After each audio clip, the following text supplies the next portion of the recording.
Да видите къде сме кацнали. Там долу е Нимана. Та се вижда даже. Не се вижда. Понтончето. Тук сме дошли тази църква.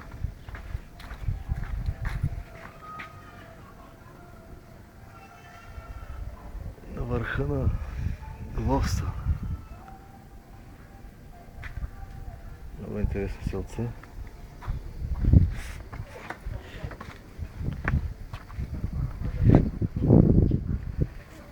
Нашата лодка е там долу.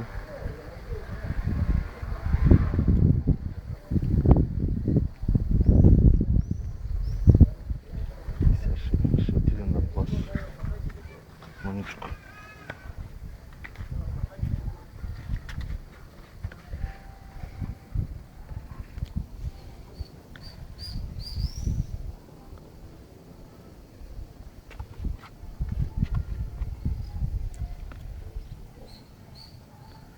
Голям кеф.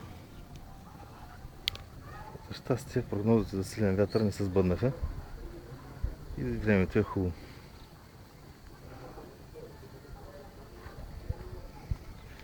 А както ви знаете, аз съм Баджор от приказките.